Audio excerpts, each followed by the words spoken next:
देखिए latest episodes बिल्कुल ad free. Ambulance में लेके प्लीज जल्दी करिए, एम्बुलेंस में लेके करिए। चलिए। जल्दी हाँ, उठाइए जल्दी। ना।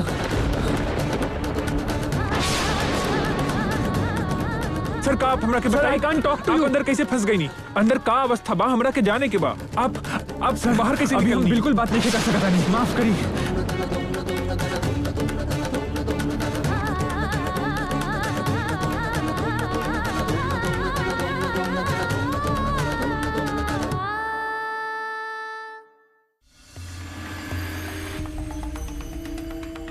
दादाजी,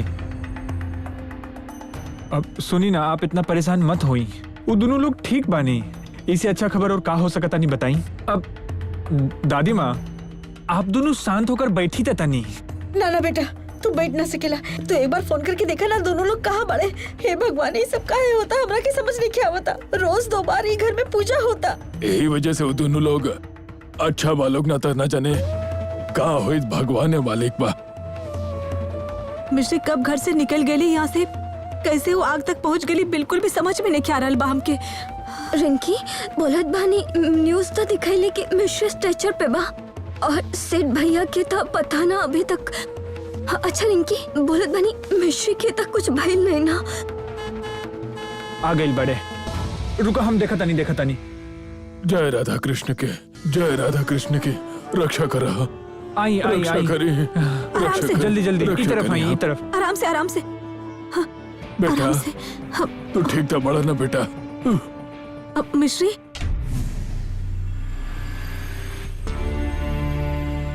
मिश्री आग करने के खोलत।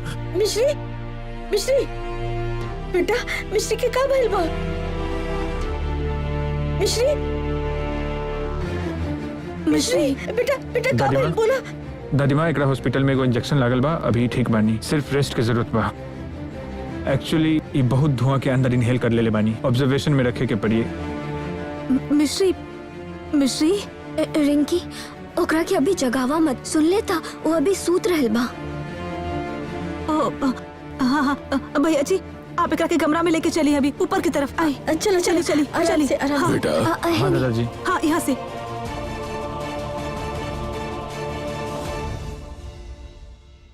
तू हमरा से नाराज होके घर छोड़ के चल गईला,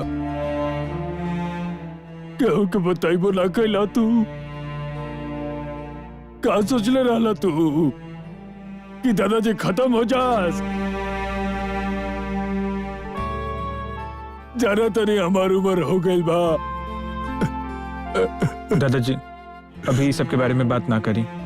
अभी हमरा के एगो डॉक्टर अंकल से बात करे के बा। हमार फोन चार्ज नहीं की, स्विच ऑफ हो गई बा। दीपू, हाँ बोले तनी डॉक्टर अंकल के एगो कॉल करा ना, हम बात करब। बड़का भैया तू अभी तनी बैठा, हम देखा तनी फोन करो तनी। हम तारा ऊपर भी कम चीज नहीं खे गुजरल बा। आवा बैठा बैठा। अभी दादी माँ, हमरा के इतना कुछ नहीं खे भइल। एक्चुअली हम सांस रोक ले रहनी, यही से हम ज्यादा धुआं इनहेल नहीं खे कईनी। किंतु ये लड़की जे अपना के सुपर वुमन मानता नहीं, अपना आप के फायर ब्रिगेड से भी ज्यादा समझता नहीं। सबके आंखों में धूल झोंक के पीछे से सीढ़ी के ऊपर से आ गई। रिडिकुलस। पता बा वो कितना स्मोक इनहेल कर ले बानी? अच्छा ठीक बा, अब पानी ली, अब पानी ली। सिट, आर यू ओके? तू ठीक बड़ा ना? टेस्ट तो पूरा पागल हो गई बड़ी। बोला तारी कि सब लोग पागल हो गए बड़े का, तू हॉस्पिटल काहे छोड़ देला? आंटी हम ठीक बानी। दीपू, हाँ बोला तनी डॉक्टर अंकल के फोन करी ना। हाँ हाँ हाँ हाँ। भगवान की कृपा से दोनों जना एकदम सही सलामत घरे पहुंच गए बालोक। आप बैठी ना, हमने के मुसीबत में आप इतना दौड़ के आई नहीं। हाँ मौसा जी बैठा था नहीं। अच्छा मिश्री ओइजा कैसे पहुंच गई बतावा था? टीवी पर देखत रहने की तू मिश्री के कैरी करके ले आवत रहे। अब यही सब बात रहे थी मिसेस रॉय। माँ आप सिद्धांत के कमरा में जाके आराम करे खातिर बोली। हम तबले डॉक्टर घोष के को कॉल कर लेता नहीं। बड़का पप्पा हम फोन कैले बानी, वो आवता नहीं। जाना तानी मौसा जी, आपके घर में वैसे भी बहुत बड़ा मुसीबत बा, ओकरा बाद मिश्री भी बिना जाने बुझे मुसीबत बढ़ा देता रही। अब मिश्री के लेके आप लोग फंस जाते तो? आंटी का बताई, हम जे कमरा में रही वो कमरा में बहुत ज्यादा धुआं भर गई रहे, जे कारण से हम ठीक से सांस नहीं ले पावत रहनी हम। तभी वो लड़की फायर ब्रिगेड से पहले आकर हमरा कमरा से बाहर निकल ले और हमरा के नहीं लगता वो मुसीबत बढ़ेले बानी। अगर वो ना रहती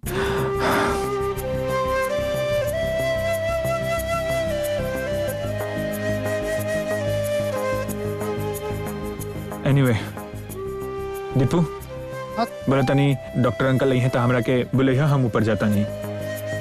दादी माँ आज ना एक बड़ घटना हो सकत रहे, लेकिन समहाउ वो घटना ना घटल।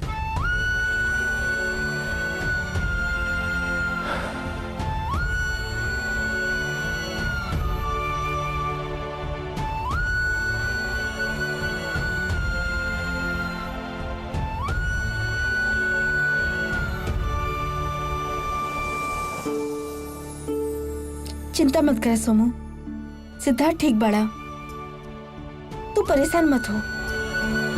हमरा के नहीं लगता वो मुसीबत बढ़ेले बानी। अगर वो ना रहती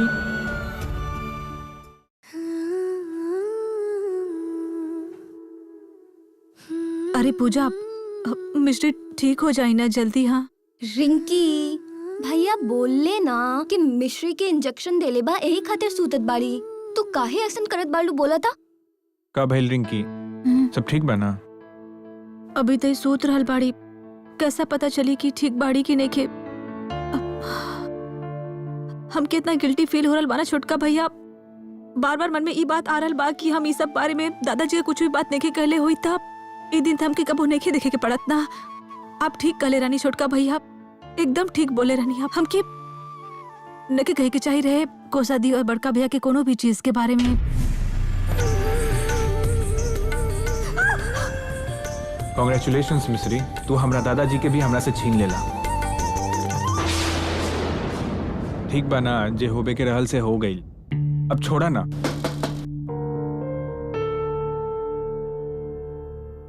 दीपू अगर तहरा लोग के हमार पर्सनल लाइफ से कोनो माथा पच्ची होके तब हमरा के डायरेक्ट पूछ सकता नहीं जे हम कोसा के घर पे रात में काहे रह गई ना। बड़का भैया हमरा के और कुछ ना जाने के बाद एक्चुअली उस समय रिंकी ही भड़क गई रहे। वो मिश्री के बहुत मानत आनी ना। अच्छा ये सब बात के छोड़ा, अभी डॉक्टर अंकल आवत आनी, तू एक बार चेकअप करा ला। ये बात सच बा जे हम अपन मन के हल्का करे खातिर तेज के घर पे गई रहनी। तू सब जाने ला कि वो हमारे पुरान दोस्त बनी, बहुत दिन से मिले के रहे।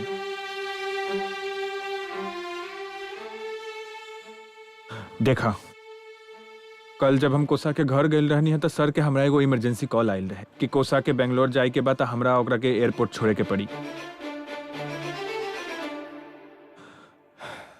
देखा हम अपन पर्सनल बात केकरो से शेयर करी लाना, कोनो भी पर्सनल बात हो, ये हमारा हैबिट नहीं है कि हम केकरो से शेयर करी। ये पूरा मामला के तू लोग जे नजर से देख रहल बानी ना, वैसन ये मामला नहीं खे।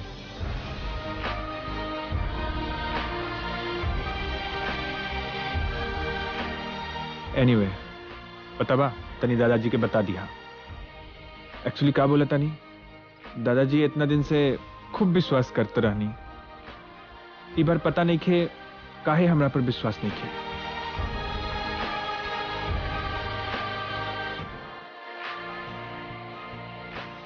ओ कहा बा सब लोग, ये देखा है जब बड़न सिद्धार्थ, ये सब कहा सिद्धार्थ ये सब कैसे हो गई? खैर जॉन भी भाई लोग के तकलीफ तो नहीं खे। हम ठीक बानी अंकल, ज्यादा स्मोक इनहेल नहीं खे कैले बानी। ई मिश्री बहुत स्मोक इनहेल कैले बानी, ऐसे हॉस्पिटल में तकरा पहला एड मिल गई बा। अब चेक कर देखे था, देखिए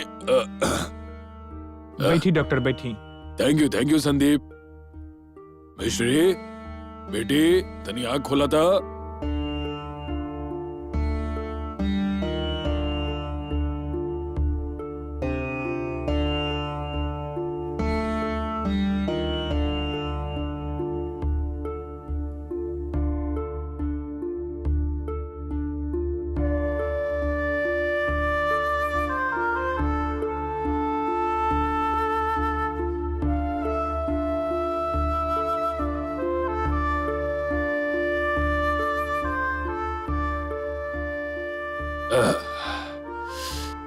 देखे दा तनी जोर जोर से सांस लाता, जोर जोर से सांस ला।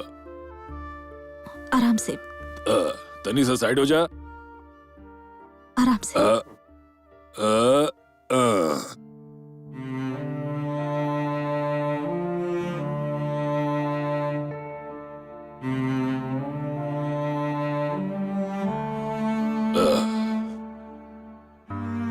सही तो लगा था सब कुछ। कुछ टेस्ट था भले हो की तो तनी रिपोर्ट आ जाता, फिर हम देखा था नहीं। कोनो दिक्कत बा मिश्री? अच्छा, हम एगो तेल लिख देता नहीं, ठीक बा? जहाँ जहाँ जलल बा उसे रेगुलर लगाए के बा। और अभी कंप्लीट रेस्ट 3 दिन ऑब्जर्व करे के होई। बीच बीच में ये सांस अच्छा से लेता रही, ये बात के ध्यान रखिए लोग।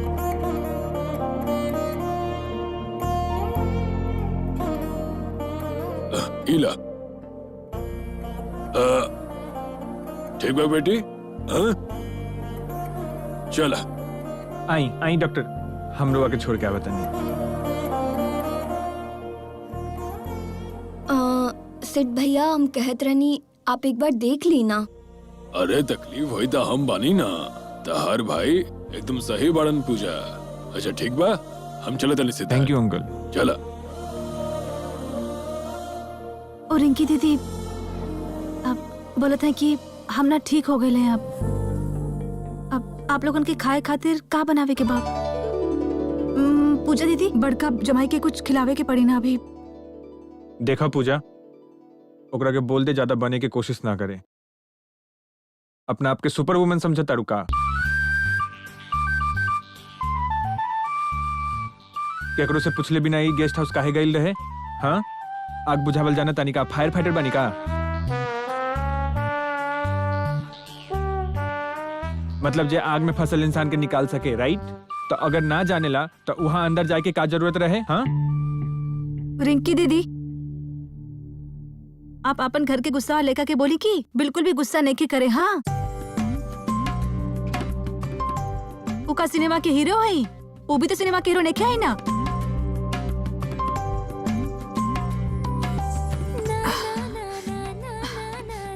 इनका भी सांस लेने में बहुत तकलीफ होकर रहे। हाँ, उस समय तो इनकर मुंह से ना बहुत बार बात करत रहनी, और दमकल के लोगन जे रहे ना बहुत कुछ देखले हुई उस समय। गोपाल जी हेल्प कैले हैं, यही खातिर इतना बड़ बात करत है। नाटक का हो जाई था आज।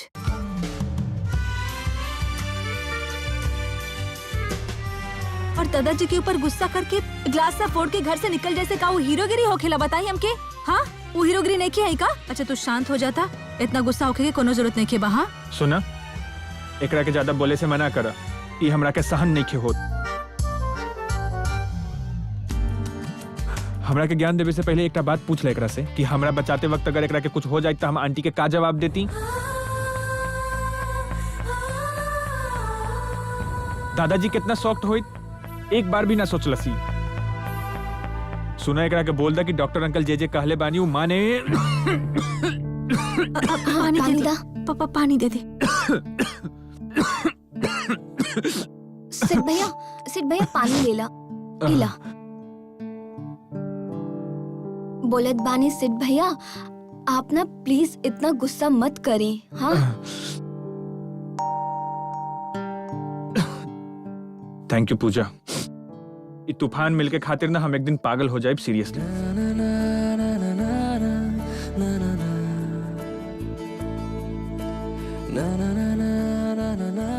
सब गलती मिश्री के ही बा। मिश्री जौन कुछ भी करेली सब अपन जिम्मेदारी से ही कहले बाड़ी हूँ।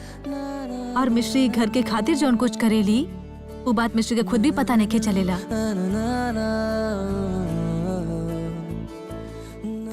आज कम से कम बड़का भैया तो ये बात समझ गेली। हाँ मिश्री, तो के जब भैया गोद में लेके आयल रहे ना वो न्यूज़ तो सब देख ले। हाँ सही कहनी ना भैया? रिंकी, हमार बहन बहुत दिन बाद एगो अच्छा बात कहलस है ना, मतलब अभी टेंशन कम हो गई बा। बोले तनी बड़का भैया जे कैलस वो तो एकदम रोमांटिक फिल्म के हीरो जैसन रहे।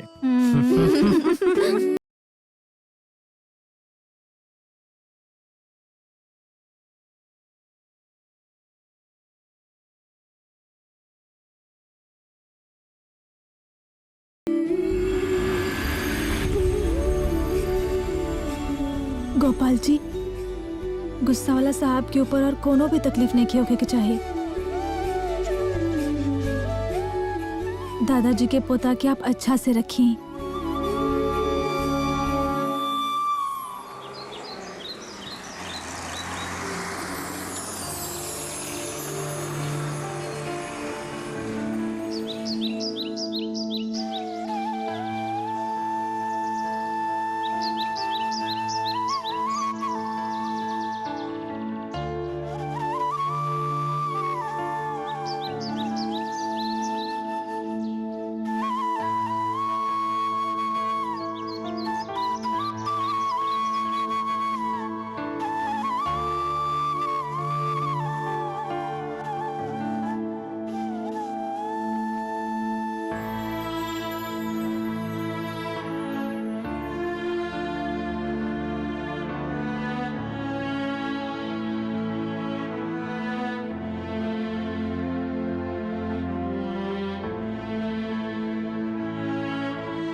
रिंकी, रिंकी,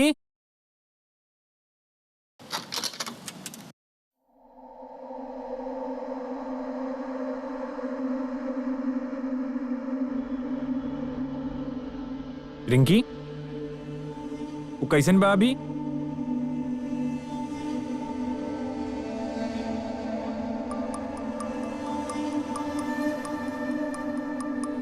कमरा में नहीं खे। I don't believe this.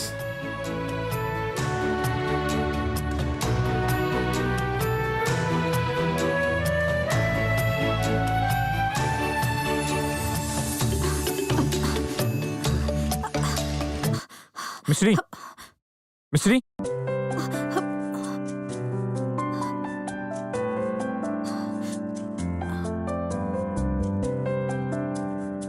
पता रहे हमरा, पता रहे कि ऐसा ने कुछ होई। इतना बार समझेला के बाद भी तू अपना बिस्तर से काहे उठ के आइलू? आर यू स्टूपिड? हाँ? कब प्रूव करे के बता रहा के जे तू कोनो भी समय अपन सर्विस दे सकता नहीं, ये है ना? अपना मन से दादाजी के सामने और बीमार बने के नाटक करा ताकि हम खूब गिल्टी फील करी और तहरा के दादाजी के सिंपैथी मिले। हमरा के सब सहन नहीं के होत मिस्री। का भल का बा बेटा, इतना काहे चिल्लावत रहा? दादी माँ, आप सबके खाली हमार चिल्लाना सुनाई देता। ई का करता नहीं, नहीं के दिखाई देत। डॉक्टर अंकल एकरा से बार-बार कह के गइल बानी कि बिस्तर से ना उठे, रेस्ट करे, लेकिन आप सबके जीनियस एक बार भी सुनलस ही नहीं खे। सुबह सुबह आ गइल सबके सर्विस देवे खातिर। तूफान मेल के बिना तो ई घर में कोनो कोई काज ही न कर सकेला। दादी माँ, आपके गुस्सा वाला पोता की जरा पूछी था, चाय सब के पियाई है? चाची जी तो घर पे नहीं के आई। रिंकी दीदी, पूजा दीदी, वो लोग तो सारा रात हमारा पास ही बैठल रहे ना। आप सब के ऊपर ना एक बहुत बहुत बड़का मुश्किल आ गई भाभी, ई लाड साहब पोता की वजह से।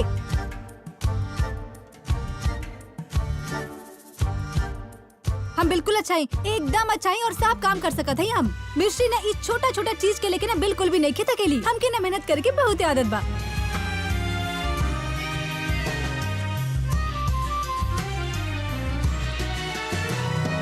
ना मिश्री के जो बोले करे वो बोल देली ना। और का बोली? दादी माँ ओकरा के बार बार हम कहले बानी कि इतना ज्यादा काम ना करे। अगर एकरा के कुछ हो गई तो आंटी के आप लोग जवाब देव। बेटा तू ई बात ना अपन दादाजी से बोला कि मिश्री से बोले, तभी मिश्री ई बात सुनी। दादी माँ आप ही दादाजी से बोल दी।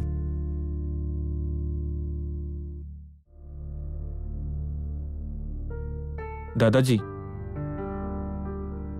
एक्चुअली हम सब बड़का भैया के गलत समझत रहनी है।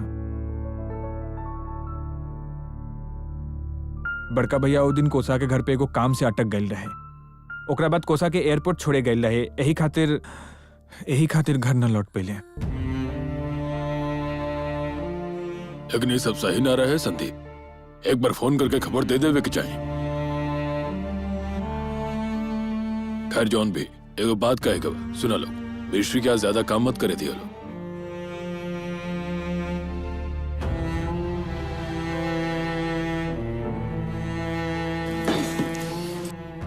तो तू हमार बात ना सुनबा बा ना? ठीक बा, जे करे के बा से करा। सेठ मिश्री, पिताजी सेठ और मिश्री कहाँ बड़े? हाँ ये देखा। ए सेठ तू ठीक बड़ा ना? तोरा के लागल था ना हम कल सुनी था हमारे हाथ में ठंडा हो गए बड़े। का करे तारा तू? कहूँ लागल था ना तोरा के? तू ठीक बड़ा मिश्री? हम ठीक बानी बुआ। आप बस ये अपन जीनियस मिश्री के अच्छे से समझा ली। इस सब लिमिट क्रॉस करता नहीं। हाँ बुआ जी। मिश्री तू यहाँ रसोई घर में का करत बाड़ू? निकला। हाँ? चला निकला, आज सब काम हम करब। सच में बाबा ये सब जो झमेला हो गई ना का कही। ओ माँ चला एकरा के कान पकड़ के बाहर निकाला था। बाहर करा था। दीदी सुनी हम ना एकदम ठीक हो गए। अरे हम एकदम ठीक हैं। अभी जो आप लोग सब आ गए हैं तो हम ना एकदम हैप्पी हो गए बानी अभी। अच्छा आप लोग जब अभी यहाँ पर हैं तो हम पूजा रूम में चल जाते हैं ना। ओ दादाजी दादी माँ चले। अरे चली। अरे रोहित, हाँ अरे हम सब तो कुछ और सुनने रहली। हाँ उहे तो हम सब इनकरा देख के तो सब अलगे माहौल है। हाँ सरिता, हाँ तू चाय बना दा, हम जाता नहीं। हमरा के पूजा करे के बा, कपड़ा अपड़ा बदले के बा। काजी आप उठी, आप ही तो बोले रहनी कि पूजा करे के बा, उठी ना।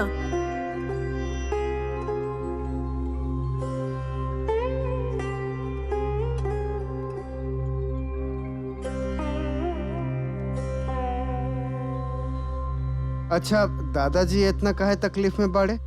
इतना बड़ विपद तक कट गई, ओकरा बाद सब अपसेट हो काहे? और का बोली रोहित, कल रात के गुस्सा अभी तक नहीं उतरल बा। भैया और दादाजी के बीच में कुछ अनबन चल रहा बा अभी। गलती हमार बा लेकिन। अरे हटावा ना, हमके ना अच्छा ना लागेला। कहा मिश्री और भैया के फोटो लेके हम पोस्ट करब #रियल हीरो, लेकिन देखा सब कितना गंभीर हो गई बारे। ऐसा अच्छा लागेला का? एक घर में एक के बाद एक सीरियस घटना घटे ही जा रहल बा। अरे बाबा हल्ला पार्टी और का करी, हम सब कुछ ठीक कह दे। मिला बात हमू है बड़का जमाई बाबू। हमने सब मिलके दादाजी और पोता के मेल करा दे। आराम से दादा और पोता के मिलन करो। वो कैसे करे अरे, बतावा? तू सब यहाँ क्या करते? यहाँ तो मिश्री का। अरे मिश्री तो यहाँ बा, सिद्धार्थ कहाँ बा? तोर से के बात ना हमरा के कुछ समझ में ना आ रहा है। इतना कुछ घटना घट गया, तू सब यहाँ बाड़ा। आहा छुटका बाबूजी, वे तो हमार सबकी स्पेशलिटी हो। परिस्थिति चाहे कैसन भी होके हल्ला हम सब रुकब ना। अब तो सब कुछ ठीक है। हाँ अब आपके एगो काम करे के होई हमके। हाँ कौन काम? ऊपर से सिद्धार्थ के एक बार नीचे लेके आई था। सिद्धार्थ के ऊपर से का है, लेकिन का? हाँ छोड़ दे राजीव, बिल्कुल सही आइडिया दे हाँ। ले। आप ही कर सके नहीं, आप सीट के नीचे लेके आई। आप ना बोली, सवाल मत करी। जाई मिश्री जा पिताजी के लेके हाँ, आई। तब हम दादाजी और बड़का भैया के मिश्री के स्टाइल में गुस्सा कम कराए। हाँ हाँ गोपाल जी हेल्प, हम अभी दादाजी के बुला के लावत हैं। का हो रहा? हमरा के तो कुछ समझ ना आ रहा। का रे अंकल हम आपके सब समझा देते, आप आइए हमारे साथ। हाँ प्लीज। हाँ चला। हाँ ससुर जी और जमाई के का पार्टनरशिप हो गई बा देखला। वही तो देखा था नहीं। दूर तोड़ी के चलो, तू इतना काहे रुका ताड़ो? चलो चलो नहीं आवा। अरे दादाजी आई ना, आई आई आई जल्दी आई आई, यहाँ आई। दादाजी और पोता के गुस्सा क्यों के अच्छा नहीं खिला गेला। गोपाल भी चाहते हैं कि आप दोनों की मिलन हो जाए। हाँ, सही हाँ, बात, सही हाँ, बात, हाँ, हाँ, सब कमान बात। बेटा भैया। हाँ, देखिए, कमान कमान कमान कमान। सही बात, हाँ। राजीव भैया आपके बहुत अच्छा से पता बा कि ई सब हमरा के बचपन से ही कईल पसंद नहीं खे। देख भाई, जब मान अपमान के बाद जब एजा जब हो रहल तो समस्या के समाधान भी हमने सबके बीचे करे की हुई। का दादू, हम कुछ गलत बोली? ना बिल्कुल ना। बोला बोला बोला, हाँ हाँ हाँ हाँ। सही बात बा, हाँ।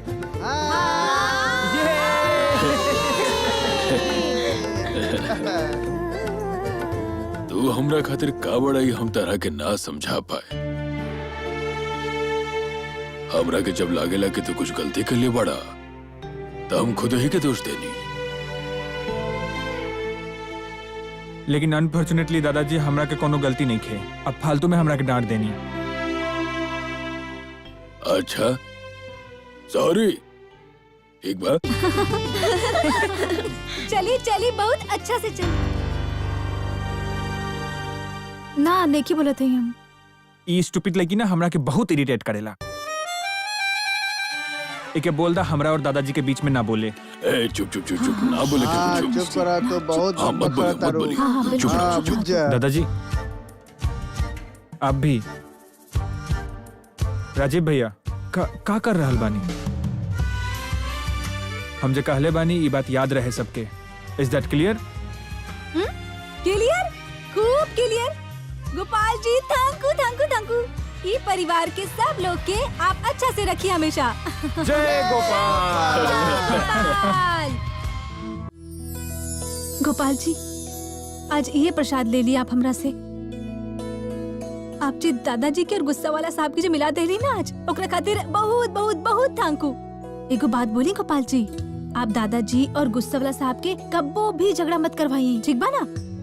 मिश्री दादाजी और उनकर पोता के बिल्कुल अलग नहीं देख सकेली। प्लीज इतना हेल्प करी गोपाल, हम आपके डेली खीर खिलाई। ए मिश्री, कहत रहनी कि राधा कृष्ण के लिए खीर खाई लोग, हाँ?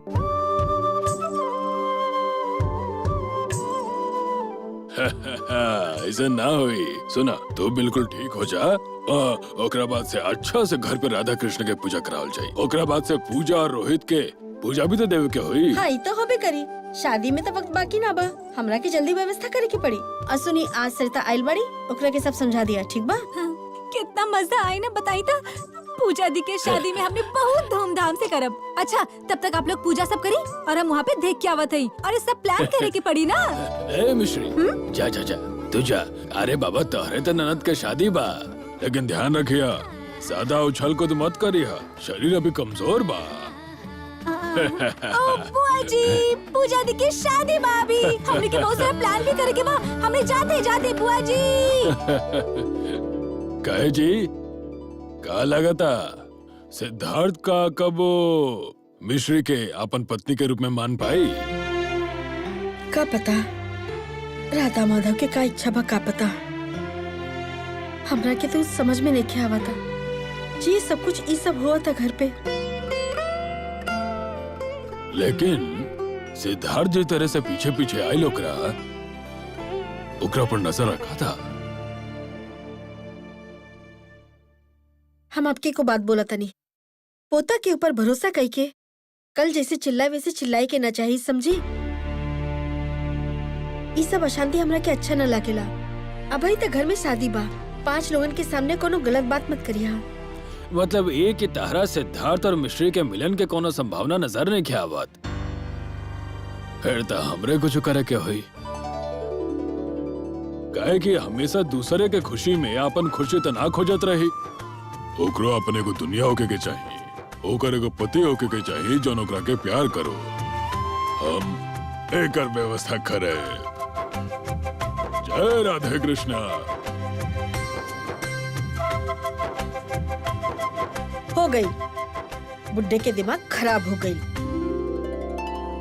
माँ एमा एजा का भइल? एमा सवेरे तो हम आपके समझा के गइल रानी, पिताजी हमरा के फोन करके काहे बुलाईनी हा? फोन करे रानी। हाँ, कोनो बात नहीं का? अच्छा सरिता आगे ले जा, हम तारे इंतजार करत रहनी है। अच्छा कोमो सोमो छोटी बहू एजा वो लोग जरूरी बात करे के बा। अरे का भइल बा का ई तो बताइए आप। बताओ तनी तनी धैर्य रखा। पिताजी का बात हो गई? सबके इकट्ठा करे के आपके नया आदत हो गई बा। आप तो ऐसा ना रहनी। साचो बाबूजी, आप तो एकदम स्पष्ट बोलत रहे, अब ऐसे कैसे बोलत? अच्छा जॉन भी आज बोले में एकदम स्पष्ट बोले। सरिता मिश्रा के बुला के लिया हुआ। कमो तुझा सिद्धार्थ के बुला के लेके आवा। हाँ, आज के मीटिंग में केहू छोट लोग ना आई, ठीक बा? कैसे की बात ये बा कि हम जकर इंतजार करत नहीं ओकर आते ही मीटिंग शुरू कर दे। के बाबा के आई है बतावा था? हमके तो अभी तक कुछ पता ही ना बा। ना मतलब हम खाए के बारे में बोलत रहनी माँ। कल पूजा के रस्म बा और कितना सारा काम बा घर पे। ये सब के चिंता मत करा। दादाजी ये का हो रहल बा? हमें को काज करत रहनी है कि कहे के बा कहा? जॉन हम बोले जाता नहीं ओकरा बाद तो एकदम चिंता मुक्त हो जाइबा। तार मानसिक शांति खातिर ही आज मीटिंग बोले ले बनी। जे लगा होता वो लोग खातिर इंतजार करा।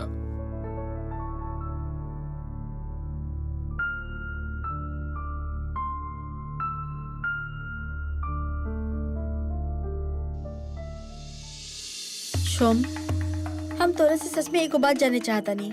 मौसा जी हमरा के कागज तैयार करे के बोल हा। मामला एकदम अजीब लगा था। विश्वास करी आंटी, हमरा के एकरा बारे में कुछ नहीं के पता। हम तो अभी मानते नहीं कि दादा अपन निजी सिद्धांत ले रहा। ये खाते तो बोला तारी सोम, हमरा के बहुत अजीब लगा था। हम इंसान के पहचाने नहीं। मौसा जी जैसा इंसान अचानक से ऐसा फैसला तो ना ले है। आप आई दादाजी, आंटी आ गई ले। आई रेवती जी आई। बैठी बैठी, अब बैठी ना। आई बैठी बैठी बैठी। अच्छा अब सारा कागजात ले आई बनी ना? हाँ मौसा जी। केकर पेपर? डिवोर्स के।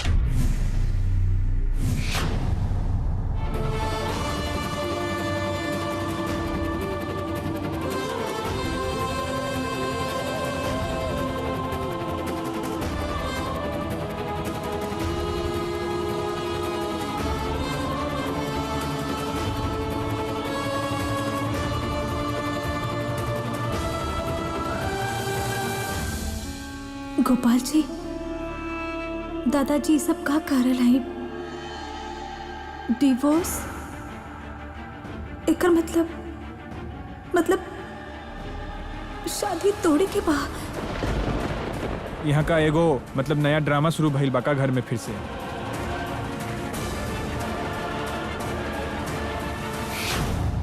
सॉरी टू से दादाजी, पर पता नहीं काहे कुछ दिन से आप बच्चा जैसन बिहेव करत आनी।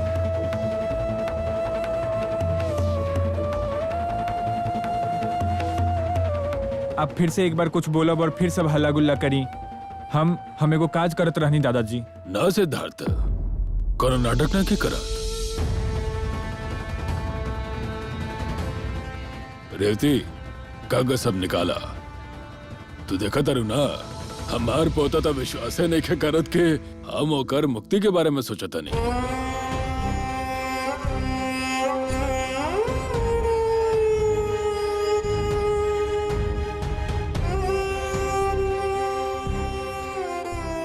समरेश, ए बार तू जरूर हमरा साथे रहबा।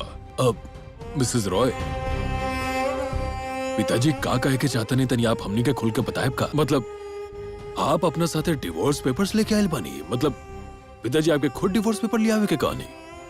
हाँ, हम डिवोर्स पेपर लेके आई नहीं। हाँ,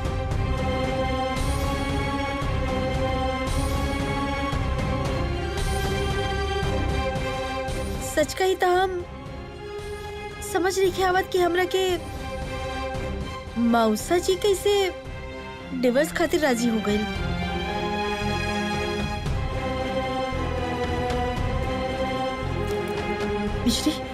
मिश्री देखा हमरा तरफ। हाँ, तू बिल्कुल चिंता मत करा। हमरा के लगा था कि पिताजी कोनो और बात सोच के ये सब करता नहीं। पिताजी ये सब काम ना कर सकेनी। तो विश्वास करा पिताजी ये सब ना कर सकेनी।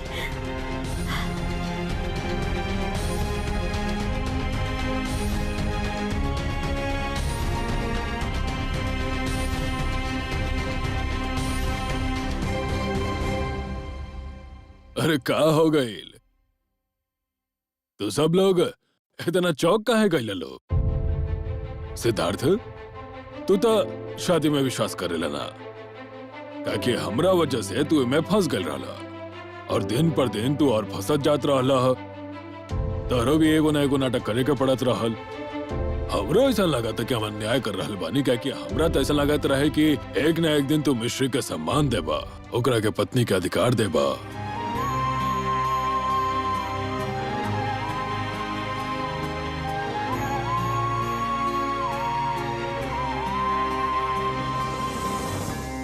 एकरा के लगे घर में बहुत दिन से अशांति चलत रहे, तो भी नया नया झमेला में फंसता रहा। मिश्री के भी तकलीफ हो रहल बा।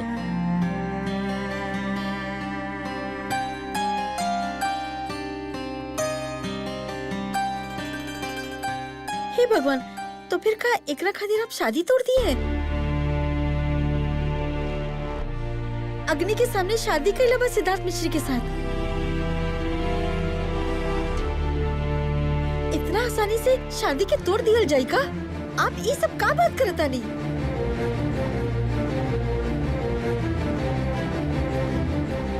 माई अभी एकदम सही बोल रहल बिया बाबूजी। अच्छा आप ही का करत हैं बोली था? नाना हम बुझत हैं कि सिद्धार्थ निजी डिसीजन ले लेबा, जेकर एगो मान है, लेकिन सिद्धार्थ एको बारी डिवोर्स के बाद बोले ना। हमरा तकलीफ हुई यही से सोच के ना बोललास, ना तो कब के बोलते ले रहित। सही कहा तनी ना सिद्धार्थ?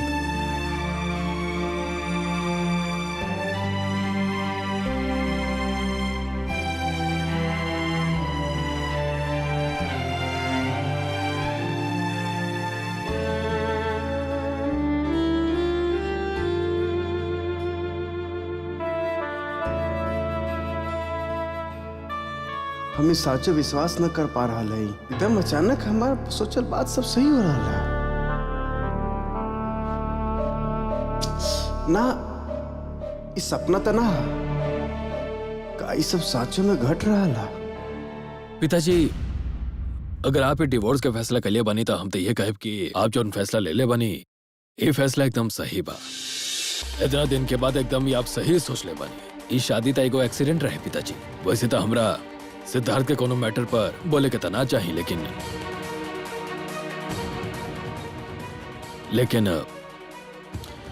इस शादी एगो परिस्थिति में फंस के भइल बा।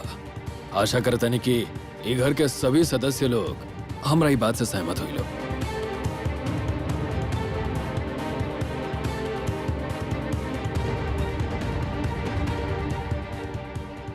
हम मानता नहीं कि मिश्री हमनी लोग पर बहुत तरह से उपकार के लिए बाड़ी, लेकिन एकर मतलब ये शादी के तने के मानल जा सकता।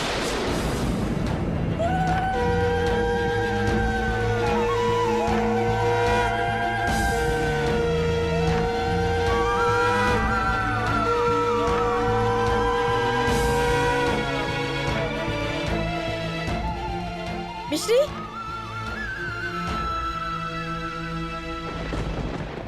मिश्री, मिश्री, कब भाई हमरा तब देखा? हाँ, अरे ये सब कहाँ कांड हो रहा है बतावा था। पापा ये सब फैसला कैसे ले सकेले?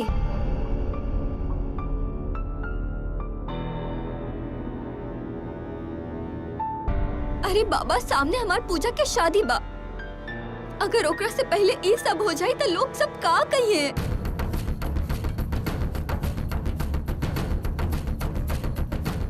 और अच्छा, एगो शादी के घर में कितना सारा काम होखेला, अगर मिश्री ना हुई तो कैसे हो पाई? छोटी भाभी प्लीज, प्लीज थोड़ा रुका, जरा मिश्री की हालत तो देखा।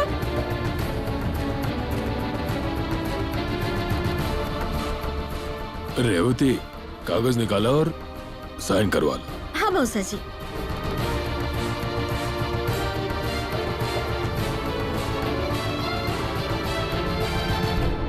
हम ही हमार पोता के शादी के कारण रहनी और हम ही ओकरा के झूठा रिश्ता से मुक्ति दे देता नहीं।